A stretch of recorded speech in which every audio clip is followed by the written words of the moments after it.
चलिए जी, प्रारंभ करते हैं। ओम सदाशिव समारंभां शंकराचार्य मध्यमाम् अस्मदाचार्य पर्यन्तां वंदे गुरु परंपराम्। वाक्यकारं वररुचिं भाष्यकारं पतंजलिं पाणिनिं सूत्रकारं च प्रणतोऽस्मि मुनित्रयम्। सर्वेभ्यो नमो नमः। नमो नमः। अत्र भवतां समेषां स्वागतम्।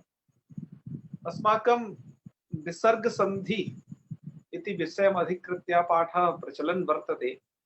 तस्य अद्य मन्ये पञ्चमः दिवसः वर्तते। अद्य भवान् विसर्ग संधौ रकारः तस्य लोपश्च इति विषये पठिष्यति। मित्राणि, यद्यपि रका विसर्ग संधौ रेफः इत्यस्य स्थिति कुत्र भवति इत्यस्मिन् विषये केचन नियमांशाः पूर्वम् एव भवद्भिः अवगताः। अद्य तावत् पुनः अत्र एकं सूत्रम् अत्र प्रस्तुतम् आचार्येण वरदराजाचार्येण। अतएव अत्र पुनः रेफ विषये चर्चा क्रियते। अथ च लोप विषयेपि केचन नियमाः प्राक् उक्ता, यह एव उक्ता, किन्तु अत्रापि लोपस्य स्थिति एकस्मिन् स्थाने आयाति। अतः इदं विषयम् अवलम्ब्य किंचित व्याख्यातुम् इहे। तो रोह सुपी, यह सूत्र आप यहाँ पर देख पा रहे होंगे। रोह सुपी का जैसा आप अर्थ देख रहे हैं, अहन्नो रेफा देशो न तो सुपी। अहन शब्द के नकार को रेफ आदेश करता है। इसी सूत्र को हम बताते थे कि पहले भी कि न के स्थान पर र, यही होगा रजात विसर्ग। मतलब न के स्थान पर भी विसर्ग की स्थिति कैसे बन सकती है या नहीं बन सकती, वो सब इसके बारे में बताएंगे, है ना। नजात विसर्ग इसी को कहा जाता है, जो आपने उस स्लाइड में देखा हो तो जी। तो ये अहन शब्द के लिए ही मात्र एक सूत्र है। तो अहन शब्द के विषय में आपको सावधानी से संधि करना है। अहन शब्द नकारांत है, इसमें ना स अंत वाला है ना ये र अंत वाला है। इसलिए सूत्र बनाया रो असुपी। सूत्र का अर्थ होता है अहन्नो रेफादेशः। अहन्नो इत्युक्ते अहन शब्दस्य रेफादेशः, रेफ आदेश हो जाता है, न तो सुपी। यदि उसे सुप प्रत्यय पर में रहेगा तब नहीं यह कार्य हो पाएगा। तो आइए, ये सभी उदाहरण ऐसे हैं कि जहां सुप प्रत्यय पर में नहीं है। तो जैसे देखिए आप जो है, सबसे पहला उदाहरण अहन प्लस अहा। तो अहन शब्द है जी। तो रेफ आदेश हो जाएगा। सुप नहीं परे है यहाँ पर, है ना। सुप प्रत्यय, मतलब सुप प्रत्यय पर में नहीं होना चाहिए। अहन शब्द ही पर में है तो खैर कोई बात नहीं। तो उसको क्या हो जाएगा, ना को कर दिया र, तो अह रह, अहर अह, और आप इसे मिला देंगे तो क्या बन जाएगा, अह रह। ठीक है। हाँ, यहाँ विसर्ग क्यों नहीं होगा आप जानते हो, खर वगैरह परे नहीं, इसलिए र ही रह जाएगा जी। तो इसलिए आपका यह जो नियम है ये आपको समझ में आ गया होगा। अहरह, इसी को आपने देखा होगा, कहा है अहरह संध्या मुपासिता, अर्थात प्रत्येक दिन संध्या करनी चाहिए। अहरह, ठीक है जी। अब ये समझ में आ गया। आगे दूसरा देखिए, ये तो अच परे का उदाहरण था। यदि हल परे होगा तो क्या उदाहरण होगा, तो अहन प्लस गण। यहाँ पर आपका जस प्रत्यय का गकार है पर में, वो सॉरी उसका हस प्रत्याहार का गकार है पर में, तो ठीक है, अब ये तो पर में ये तो सुप नहीं होना चाहिए ये कहता है, और बाकी कुछ भी परा रहे संसार पूरा, उसे क्या मतलब उस सूत्र को। तो इसलिए यहाँ पर यह क्या करेगा, न को रा करेगा, वही अन्नो रेपाधेसा, और जी उसकी बन जाएगी अहर गणा, मतलब ऐसा रेफ आदेश कर देगा, जब उसे मिलाएंगे तो रेफ से ऊर्ध्वगमनम हो जाएगा। यहाँ पर भी र को विसर्ग नहीं हो पाएगा, कारण वही है, खर परे नहीं है, ठीक है, क्योंकि विसर्ग संधि के पूरे हिसाब में आप जान चुके हो, यहाँ पर अच हस खर, आगे इन प्रत्याहार परे रहने पर इनकी बहुत महत्वपूर्ण भूमिका है, ठीक है। जी तो ये जी दोनों आपने पढ़ लिए, ये सूत्र आपने पूरा पढ़ लिया है ना 2-3 मिनट में कुछ भी नहीं था ऐसा, सब समझ में भी आ गया होगा। जी इसके और उदाहरणों पर चर्चा कर लें, फिर आगे बढ़ेंगे, है ना। हमने कुछ उदाहरणों का भी नोट किया हुआ है, आप उन्हें देखें तो आपको यह विषय और भी एकदम क्लियर हो जाएगा। यह है उसका स्क्रीनशॉट, देखें। हमने भैमी व्याख्या से इसे उद्धृत किया है आप लोगों के विशेष ज्ञानवर्धन के लिए, तो आप इसका अवलोकन करें। इसके और उदाहरण देखिए, जैसे अहन प्लस इदम, तो अहर इदम, ना को र, ठीक है, याद रखिए ना को र। इसके बाद क्या है दूसरा, अहर अहन प्लस इदानी, तो अहर इदानी, अहन अत्र अहरत्र अहरदा, अहर भाति, अहन भाति अहर भाति, जी गच्छति तो अहर गच्छति, इस प्रकार ये प्रयोग है। अच्छा, ये न को र कहाँ नहीं होता है, मतलब ये रो सुपी सूत्र आपका कहाँ नहीं लगेगा, तो उसका एक अपवाद वार्तिक है ये, यह सिद्धांत कौमुदी में पढ़ा गया है। तो हमने थोड़ा आप लोगों की जानकारी के लिए कि ये शब्द आप प्रयोग करते हो, और लघु सिद्धांत में चूंकि यह है नहीं, तो इस दृष्टि से इसको आपको बताना उचित समझा। एक वार्तिक है वहां पर सिद्धांत कौमुदी में, रूप रात्रि रथम तरेशु ऋत्वम वाच्य, रूप रात्रि और रथंतर नाम के यदि शब्द आगे परे हों तो अहं शब्द के न को रू हो जाता है, मतलब उससे रेफ आदेश नहीं होता। अब दोनों में अंतर क्या पड़ता है सूर्यकांत जी, आप जानते हैं कि किसी को रू करना या र करना, दोनों में अंतर है, क्योंकि जब आप रू करोगे तभी आप हसीच और अतोरोर प्लुताद प्लुते दो सूत्रों को लगा पाओगे, क्योंकि वो जी रू के ही रू होने पर ही काम करते हैं। जी और आपका यह जो सूत्र था अभी आपने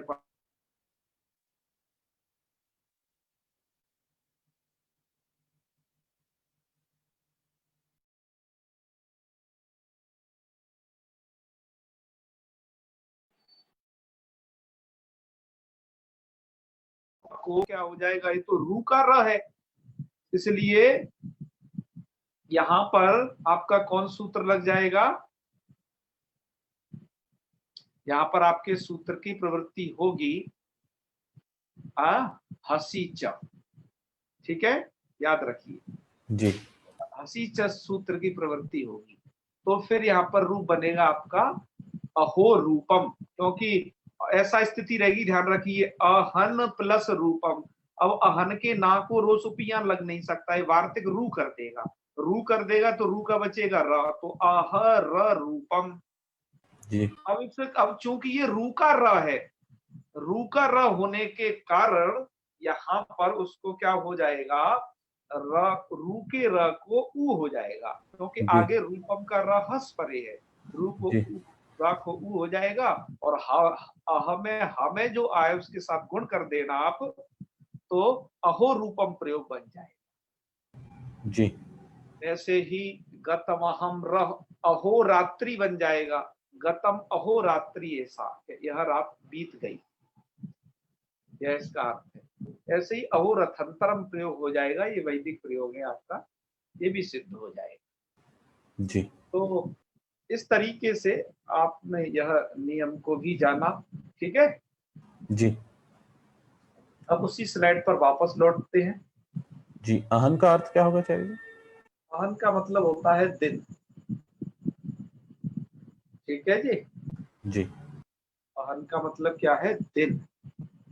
अहोरात्र वाला भी वही चीज है ना, दिन रात। हाँ, दिन रात। अहोरात्र मतलब अहोरात्रि का है, दिन रात है उसका मतलब। ठीक है। जी। अच्छा, अब आप बताइएगा अहन गणः। सूर्यकांत जी आप बताइएगा अहन गणः, यहाँ पर आपने ये बना लिया, र कर दिया तो अहर गण हो गया। अब यहाँ पर आपका हसीचे सूत्र लग क्यों नहीं लगता है, ये बताइए।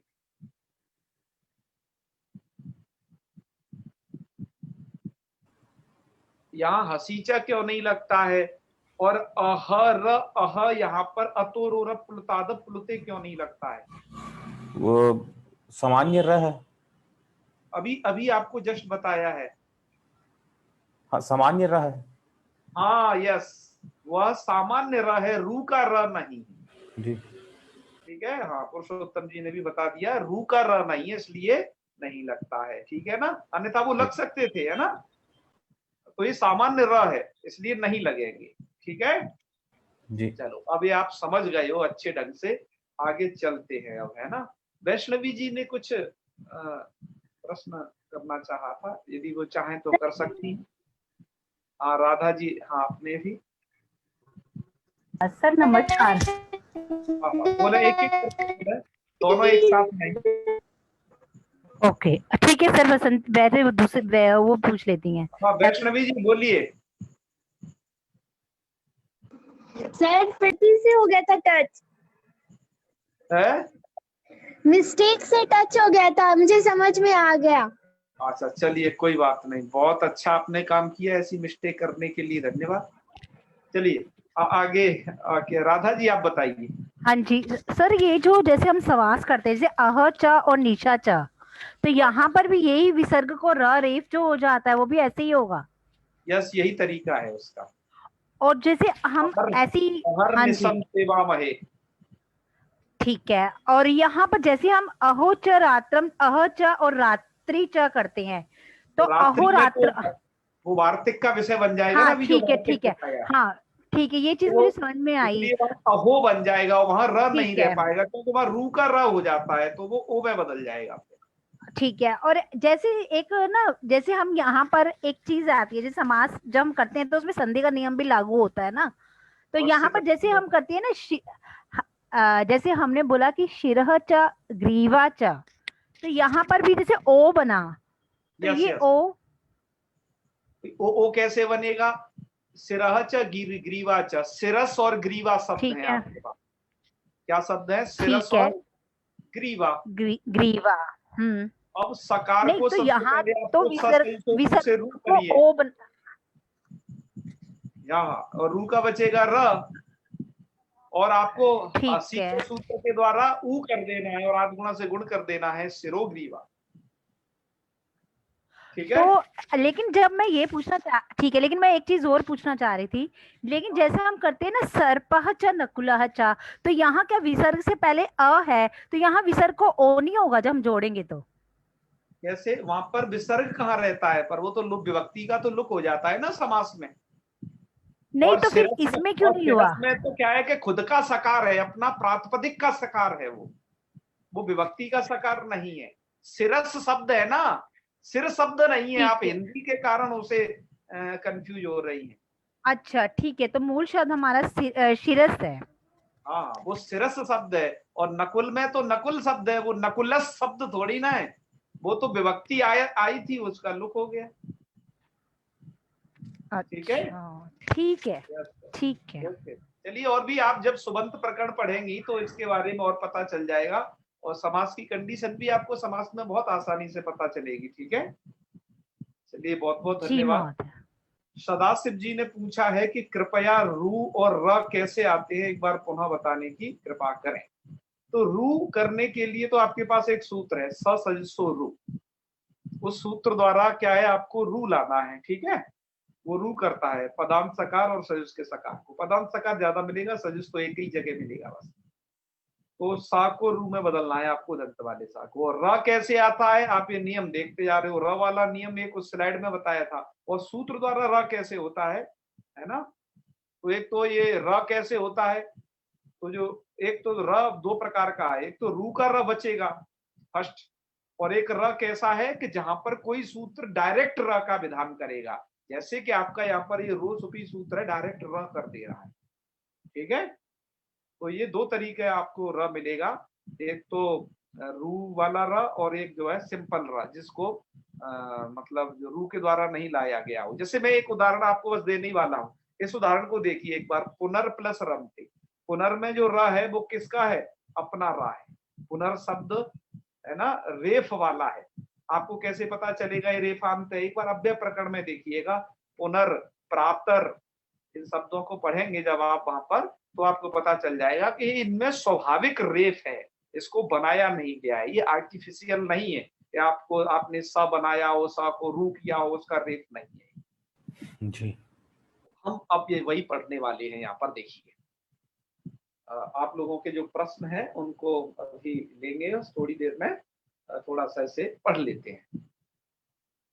तो आपके पास अब पुनर और रमते, एक यह रूप बनाना है।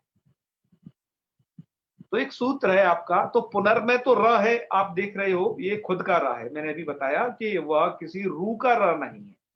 और आप हरिर रम्य और संभुर राजते, यहां पर जो र देख रहे हो रेड वाला, वो सू, मतलब यहाँ पर एक प्रक्रिया बच गई है, मैंने वो लिखी नहीं थी। ये वाला जो र है इन दो में, वो किसका र है, सू का, मतलब सू मतलब सकार था, वो सकार को सू से रू हुआ, तो वो सकार के स्थान पर र हुआ है, ये बात आप ध्यान रखें।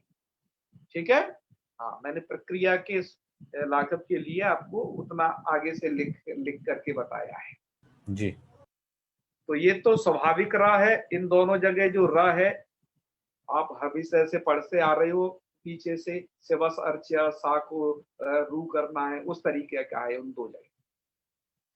तो हम अब यहाँ पर क्या करेंगे कि पुनर्रमते और हरिर रम्या, और एक तीसरा प्रयोग है संभुर राजते। अब ये कैसी कंडीशन है, ये अलग प्रकार की कंडीशन है। यह जो कंडीशन है ये बहुत कम मिलती है, और जहां मिले तो फिर आपको समझना है। हमने इसके आज अन्य भी उदाहरण प्रस्तुत करेंगे आप लोगों के सामने, पर ये आपको मिल जाए तो सावधान हो जाना है। ठीक है जी। अब यहाँ पर क्या मिल रहा है, पहले र मिल रहा है और पुनर, आप र देख रहे हो, र के बाद जस्ट एक र है दूसरा, रमते का र, और यहाँ पर क्या है, हरि र, एक र है, मतलब उसे वो रू वाला र है, ये कोई सा भी र हो, है ना, इसके लिए, इस नियम के लिए, और र है, और यहाँ पर एक रम्य वाला र, मतलब र के बाद र पर में मिल गया। ऐसे ही संभुर राजते, र के बाद एक र और मिल गया। तो ऐसी जगह पर क्या करना है आपको, ऐसी जगह के लिए आपके पास सूत्र है रोरी। क्या सूत्र है, रोरी। सूत्र क्या करता है, रेफस्य परे लोप, मतलब र के बाद यदि र होगा तो पहले वाले का लोप कर देना है आप।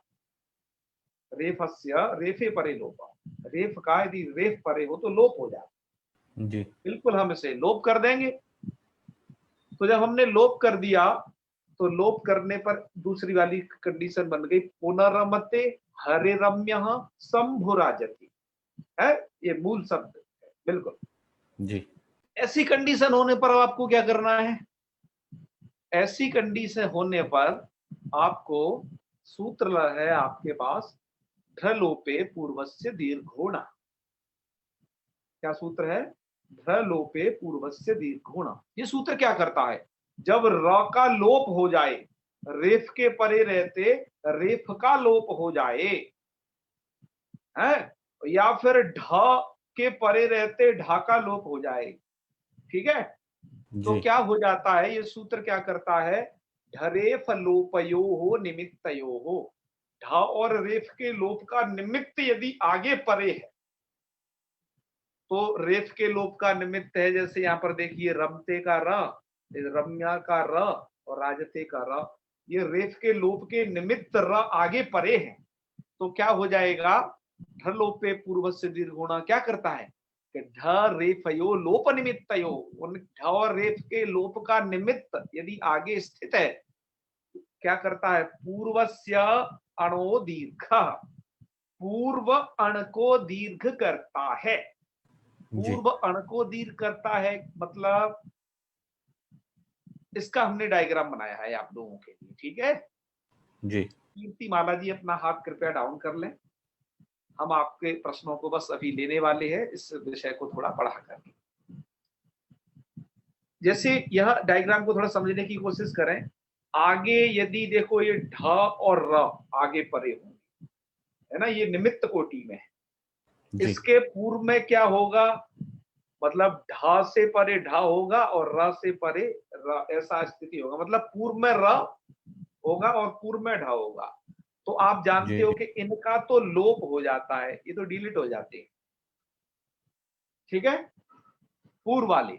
लेकिन इसके बाद, मतलब बाद नहीं, सॉरी, इससे पहले यदि ये वाला अण प्रत्यार में तो 3 अक्षर आते हैं। यहां पर ध्यान रखना, अण प्रत्यार पूर्व नकार तक लिया जाएगा। जी मैंने आपको बता रखा है पूरे अष्टाध्यायी में जो अण प्रत्यार है पूर्व नकार तक ही लिया जाता है, केवल अनुदित सवर्ण से चा प्रत्यय सूत्र को छोड़ करके, उसमें पर नकार तक लिया जाता है। जी ओके, बात आ गई ना समझ में? जी अच्छा, और जो इण प्रत्याहार है, इण इण आपको कहीं पर आगे दिखाई दे तो वो हमेशा पर नकार तक ही लिया जाएगा। इस नियम को हम संज्ञा प्रकरण में बता चुके हैं, जी एक बार फिर से याद दिला दिया है आपको। तो क्या स्थिति हो, पूर्व में अण होना चाहिए। अण का मतलब अ ई उ में से कोई एक वर्ण, तो उसको क्या कर लेना है, आपको दीर्घ कर लेना है। तो उसे दीर्घ करेंगे तो कौन से वाले दीर्घ होगा, ये वाले दीर्घ होंगे जो ग्रीन अक्षर में लिखे हुए हैं। जी यह कंडीशन बनेगी। आइए वर्तमान में देखिए, र से अब ये पूर्ण रमते, यहां पर र का तो लोप कर दिया आपने रोरी सूत्र से। जी ये र से र के लोप का उदाहरण है, ठीक है। जी पूर्ण रमते, र का लोप कर दिया है, तो रमते में ये निमित्त परे है, रेफ के लोप का निमित्त र आगे परे है। तो पूर्व वाले अण को, पूर्व में अण क्या है, पुनः में न में अ, उसको जी दीर्घ कर दें, दीर्घ करने पर पुनः रमते रूप बनेगा। जी ऐसे ही हरि रम्य यहां दीर्घ कर दें तो हरि रम्य बन जाएगा। ई को दीर्घ हुआ है, मतलब पहला उदाहरण आकार के दीर्घ का है क्योंकि में 3 ही अक्षर आते हैं, अ ई जी और उ। और दूसरा ई के दीर्घ होने का उदाहरण है। तीसरा शंभु राजते, यहाँ पर भी र का लोप हुआ है, इसलिए यहाँ पर उकार का लोप, उकार को दीर्घ करने का उदाहरण है ये शंभु राजते। जी बात आई ना समझ में? जी इस प्रकार के कुछ अन्य भी प्रयोग बनते हैं। पहले हम उन प्रयोगों को देख लेते हैं कि इस प्रकार के प्रयोग आपको कहां मिलेंगे जहां पूर्व में दीर्घ हो जाए। पुनरवते, हरि रम्या, शंभु राजते, इस प्रकार के आपको अन्य भी प्रयोग मिलते हैं। चलो पहले उनकी चर्चा कर ली जाए, ठीक है। जी देखिए इन्हें, चलो पहले इस वाली इसको देख लेते हैं इनको। जैसे हरि रम्या, आपको कैसे सिद्ध करना है वो प्रक्रिया देख लीजिए। हरिश रम्या, पहले सु सूत्र से सकार को क्या करना है, सस्य ऋत्वे अनुबंध लोपे हरिर रम्या इति स्थिते रो रि इति सूत्रेण रेफस्य परे पूर्वस्य रेफस्य लोपे कृते हरि रम्या इति जाते और ढलोपे पूर्वस्य दीर्घोण इति सूत्रेण रेफ लोप निमित्ते रेफे परे पूर्वस्य इकार रूपस्य अणः दीर्घे कृते हरि रम्य इति सिद्धम, ठीक है। हाँ, कदाचित इसको देखने पर ऐसी लोगों को भ्रांति हो जाती है कि ये द्विवचन का रूप है क्या, लेकिन ये है, ये प्रथमा का ही रूप, क्योंकि रम्य आगे प्रथम पुरुष ही, प्रथमा ही परे है, मतलब एक वचन ही है, ठीक है। तो ऐसे और भी कुछ प्रयोग बनेंगे। हरि रम्य आपने बना लिया। और जैसे ये देखिए, अंतर प्लस राष्ट्रीय। तो यहाँ पर क्या है, अंतर है, ये र है ना, अंतर में स्वाभाविक र है, ठीक है। अंतर के बाद राष्ट्रीय का र है, तो पहले वाले र का हो गया लोप, तो स्थिति बनेगी अंतरराष्ट्रीय। उसके बाद आपको क्या करना है, रेप का लोप निमित्त परे है, तो ढलो पे पूर्व से दीर्घ होना से पूर्व जो अण है ता में उसको दीर्घ कर दिया।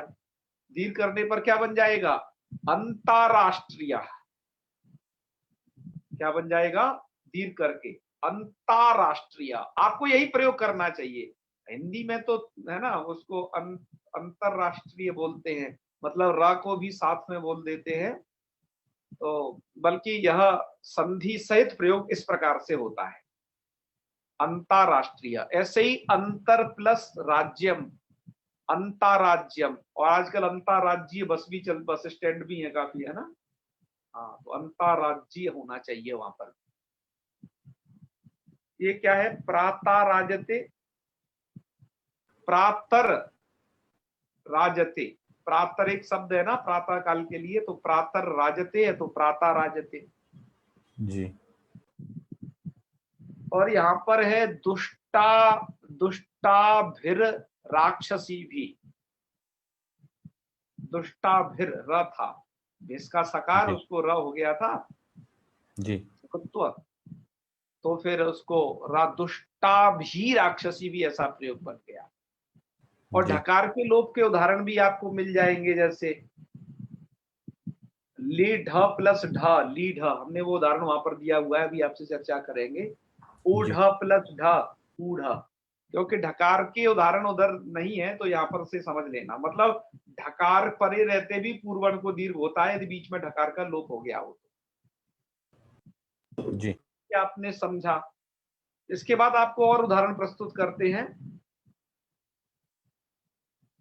इस स्क्रीनशॉट को वहमी व्याख्या से लिया हुआ है।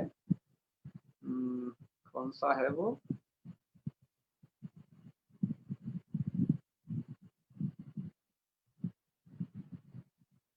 ये वाला है शायद।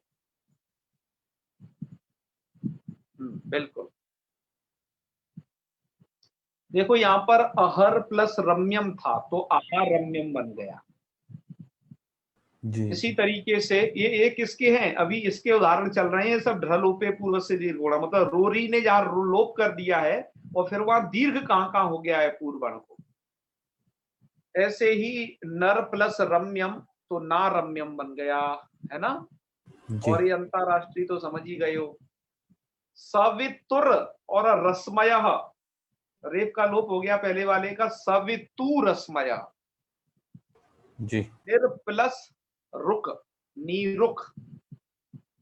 और ली ढाम तो बना ही दिए थे आप, लिड ढाम, ठीक है। भू, ऐसे ही भूपति, भूपतिर प्लस रक्षति। अब यहाँ र क्यों रह गया, र को विसर्ग नहीं बन पाए, शुरू से उसे रू हुआ क्योंकि आगे हंस परे है इसलिए, तो वो रा ही रह जाएगा। और उसके आगे यदि रक्षति मतलब र परे मिल गया तो पहले वाले जो र का लोप हो गया, और लोप होने के बाद उसको दीर्घ कर देना पूर्व वाले अण को, तो भूपति रक्षति मतलब राजा रक्षा करता है, ये अर्थ है इसका। जी। ऐसे ही एक फेरू शब्द है, फेरू कहते हैं गीदड़ को, तो फेरुर रोती और फेरू रोती ऐसा दीर्घ हो जाएगा। ऐसे ही निर प्लस रसह तो नी रसह जी। निर और रसह नी रसह। ऐसे ही निर प्लस रजह नीरज, नीरज भी ऐसे ही बनेगा, ध्यान रखिए, नीरज शब्द की है संधि विच्छेद।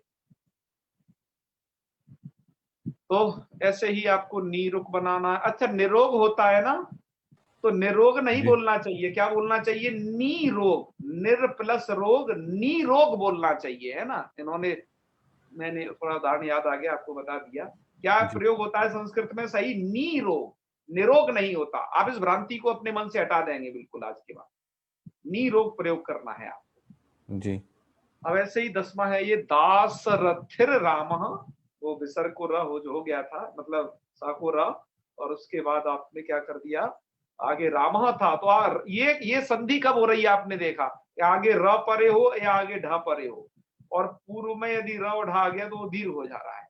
ठीक है, जी तो हमने एक उदाहरण आप लोगों के लिए, हमसे किसी ने पूछा था, तो वाल्मीकि रामायण से, उसके महात्म्य से, वाल्मीकि रामायण के महात्म्य से एक श्लोक का भी स्क्रीनशॉट लिया हुआ है, आप उसको भी देखें, क्योंकि उसमें लोगों को शंका हो जाती है काफी जब उसको देखते हैं। तो ये देखिए आप, ये महात्म्य है वाल्मीकि रामायण का, और ये एक इसमें श्लोक दिया हुआ है, आप इसे अब देख पा रहे होंगे पूरा,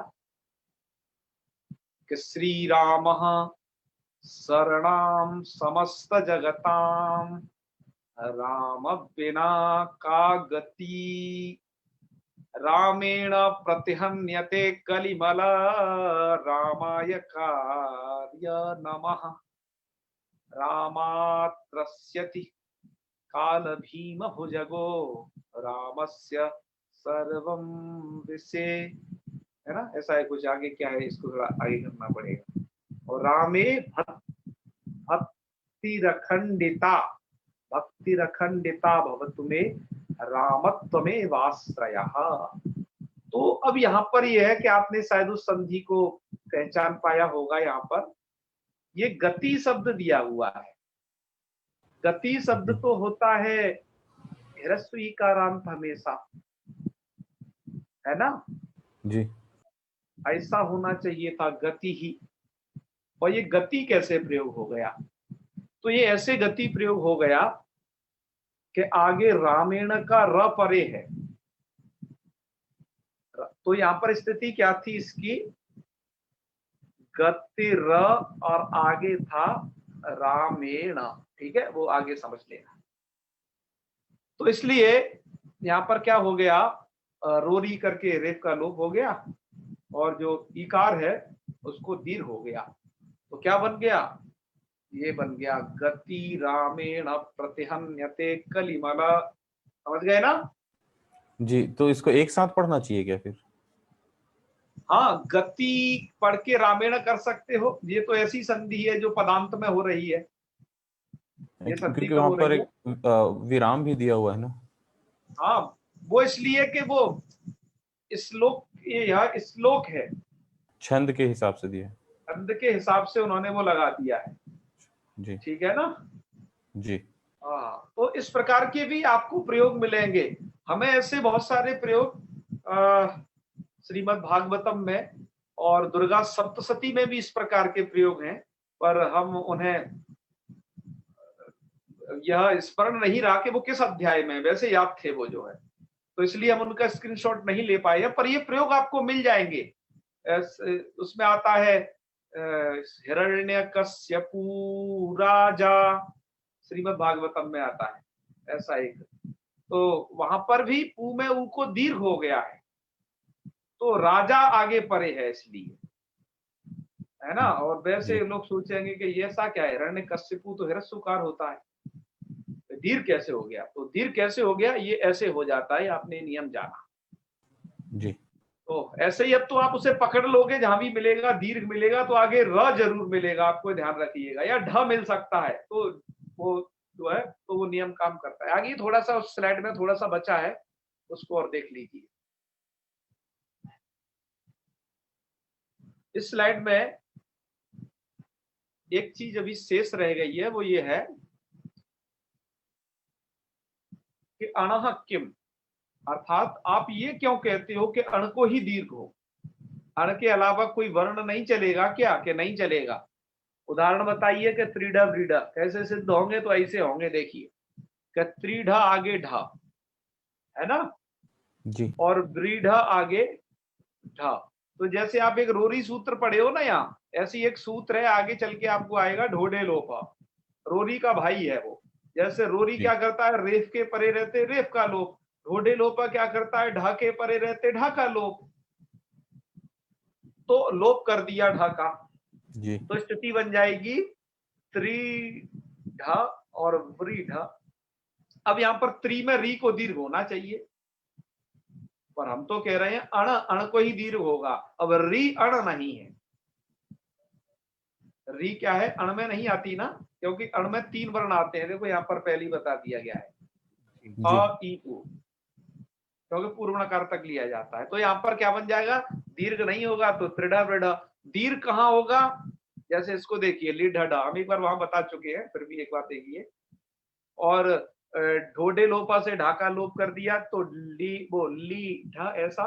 और फिर आपको क्या करना है, ढकार परे है, ढ और वो ढ के लोप का निमित्त है आगे, वो ढकार परे है, तो पूर्व वर्ण को क्या हो जाएगा, दीर्घ। और ई तो अण में आ जाती है, यहाँ दीर्घ हो जाएगा तो क्या बन जाएगा, लीढ़ा बन जाएगा।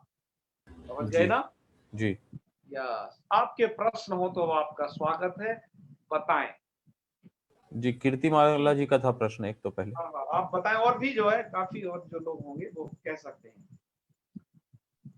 जी गुरुजी, वो पहला जो समझाया था आपने, वो हाँ। अहन अह में अहर कैसे बन गया? वो एक सूत्र था ना, रो सुपी, ना को र कर दिया उसने। तो कोई भी न को र हो जाएगा उससे? कोई भी नहीं, ना को नहीं होगा। सूत्र का अर्थ बताइए मुझे क्या है, सूत्र का नहीं अर्थ क्या पता है, चला। अहन्नो रेफा देसा। सूत्र के अर्थ पे ध्यान दें, अहन शब्द के ना कोई रेफादेश हो जाएगा, और किसी को थोड़ी ना होगा। अच्छा, सिर्फ ठीक है? अहन शब्द होगा तो फिर वहां पे अहर हो जाएगा। हाँ, और उसके और अहोरात्र, अहन और रात्र जो सा होता है, अहोरात्र हो जाएगा। तो वहां पर तो जो है र नहीं होगा, वहां रू होगा। रू होने के कारण अहोरात्र हुआ है, ठीक है, वो वार्तिक के कारण, वार्तिक आपको दिखाया था वो। जी जी। हाँ हाँ हाँ। तो दोनों में फर्क समझना कि रू क्यों किया जाता है और केवल र क्यों किया जाता है। ठीक है, ये भी बता दिया है आपको। हाँ, उसको दिमाग में लाना। चलिए, मनीष निर्मल जी। प्रणाम गुरु जी। हाँ, हर हर महादेव, बोलिए। गुरु जी, जो रोरी सूत्र से हमने रेप का लोप किया है, हाँ ये स्वाभाविक रेप और रू वाला रेप दोनों का होगा ना जी? हाँ, बिल्कुल, दोनों के उदाहरण है, दोनों का होगा। राइट, बिल्कुल आपने सही पकड़ा। जी जी, यही पूछा था। Thank you. बहुत अच्छे, बहुत जी, अच्छे। राधा शर्मा जी। सर मेरी ना एक समस्या और है, एक्चुअली में ना मुझे थोड़ी दिक्कत ज्यादा है, क्योंकि हमने कभी ऐसे पढ़ा नहीं ना, इसलिए। कोई बात तो नहीं। जब मैंने ना 2 मिनट लेट आई थी, जो हमारा जो आपने अहन बताया, जो न का रा होता है, तो हमारा मूल शब्द अहन है ये। हाँ, अहम है मूल शब्द। आपने देखा होगा, भले ही लेट आई हो, लेकिन आपने नहीं, मैंने स्लाइड को तो देखा तो, मगर मैंने ये समझ नहीं पाई, नहीं मूल शब्द अहन ही है ना। बिल्कुल बिल्कुल अहम। ओके, अच्छा। सप्तमी अहनी बनती है गुरुजी, है ना? है, सप्तमी तभी अहनी बनती है, अहनी। हाँ, अहन्य अहन्य भूतानि गच्छन्ति यम मंदिरम और सर, शेषाश्चर्यात्मुक्ति किमाश्चर्यमतः परम। सर, ऐसा ही महाभारत का श्लोक सर है। त्वक का मूल शब्द क्या है, वैसे ही मैं पूछ रही हूँ, एक मिनट। क्या? त्वक एक शब्द होता है ना, त्वक, इसका अभी मूल। यह आपका प्रश्न है, इस प्रसंग के अनुकूल नहीं है, तो कृपया ऐसे प्रश्न न पूछें। नहीं, आप एक बार प्लीज बता दीजिए, बस मूल शब्द बता दीजिए। यहाँ उनका कोई औचित्य नहीं है, प्लीज ऐसा नहीं करें, दूसरों को परेशानी होगी इससे। अच्छा अपने चलो, प्रश्नों ठीक को है, अलग से पूछें, ठीक है। कोई औचित्य नहीं है इनका। आप प्रश्नों तो अनंत है दुनिया में, पर हम प्रश्नों के लिए नहीं, आज जो पढ़ाया उस विषय से प्रश्न है ना। अब इसका नंबर आए तब उसका पूछना आप बस, ठीक या है। फिर अलग से पूछ लें, ऐसे प्रश्न पूछते हैं तो। हाँ, बताइए। बेकरी जी। बेकरी। आचार्य जी नमो नमः। जी, नमो नमः। ये जो आपने अंतरराज्यीय और अंतरराष्ट्रीय जो कहा था, जी जी, तो अंतरजाल जो शब्द अभी व्यवहार में है, तो वहां पर अंतरजाल में तो आगे ज परे है, तो वहां पर ये नियम नहीं लगेगा, र परे होना चाहिए तब नियम लगेगा। तो अंतरराज्यीय अच्छा, और तो अंतरराष्ट्रीय में तो ये नियम होगा, क्योंकि आगे राज्य और राष्ट्र शब्द परे। हाँ हाँ, तो हाँ, अंतरजाल नहीं ये जो होगा। शब्द है, ये वैसे का वैसे ही होगा। यस यस, ठीक है ना, क्योंकि अच्छा, वहां र ही रह जी, जाएगा, धन्यवाद। आगे हस प्रत्यार परे है, तो र को विसर्ग वगैरह कुछ भी नहीं होने का है।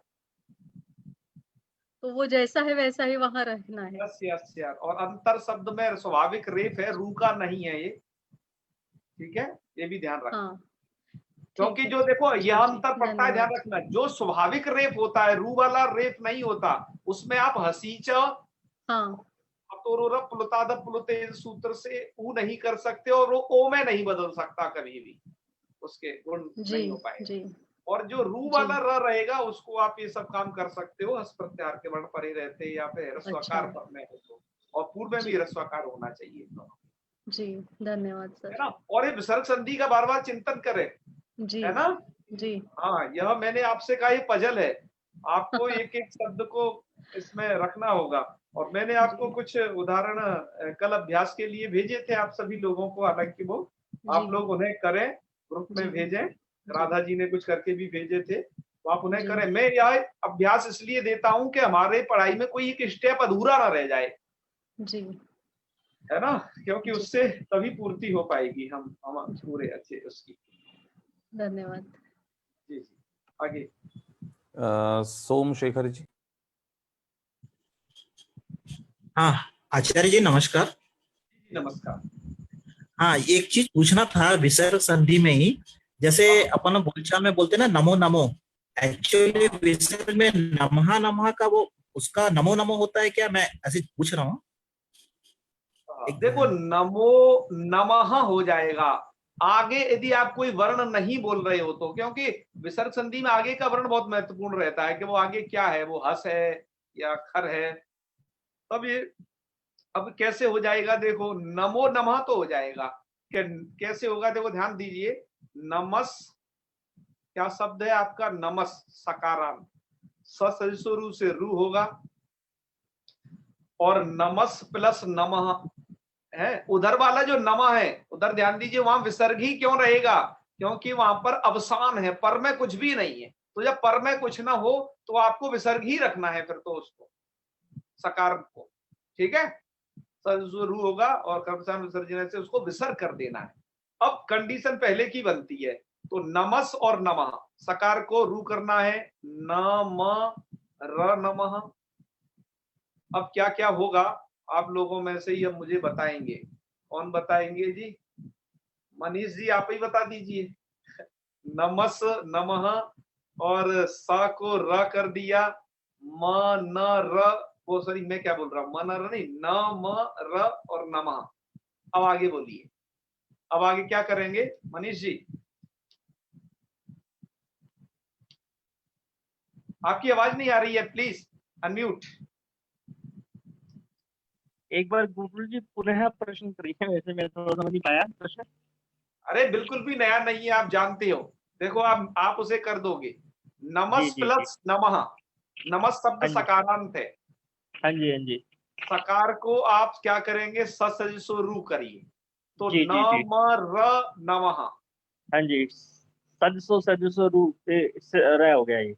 यस यस, नम र नमः। अब क्या हो सकता है, आपने पिछले सूत्र पढ़े हैं अतो कुछ यही। अतो रूर पलूता पुलूते सब यहाँ पे वो लगेगा। उसके लिए अकार ही पर में होना चाहिए, या नकार पर में है, तो उसका दूसरा सूत्र अगला वाला प्रवृत्त होगा, हसीचा।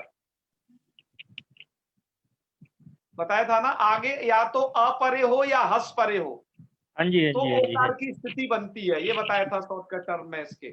जी जी जी जी तो आगे हस प्रत्यार परे है ना, हाँ जी हाँ जी, तो इसलिए र को क्या हो जाएगा, ऊ होगा पहले, वो हो जाएगा। म में आके साथ उस ऊ को गुण हो जाएगा, तो नमो नमः बन जाएगा। जी जी ठीक है ना। हाँ जी हाँ हसी चा सूत्र लगेगा जी। हाँ, आप सूत्र भी पहचान गए और तरीका भी अब समझ गए सब, है ना। जी जी जी जी, चलिए बहुत अच्छे, बहुत बढ़िया। शिव वंदे जैसे था। हाँ, शिवो वंद्य जैसा था, बिल्कुल बिल्कुल। आप अभ्यास करते रहे तो हमारा विसर्ग संधि का पाठ अब 2 दिन का पाठ है बस, जी जी जी तो उसको हम करेंगे पूरा 2 दिन बाद। तो कल का तो प्रतिपदा का अवकाश रहेगा, हम प्रयास करेंगे कल आपका एक जो हल संधि का टेस्ट है उसे आयोजित कर लें, वही रहेगा प्राचीन वाला पैटर्न पूरा का पूरा, तो आप जी लोग तैयारी करेंगे है जी। और उसे करें बिल्कुल। हाँ, रू होगा, कोई बात नहीं, होगा रू। चलें तो समापन करते हैं क्यों सूर्यकांत जी, और तो भी प्रश्न नहीं है? जी नहीं दिख रहे। चलिए आप लोग लगातार अभ्यास करते रहे बस। जी।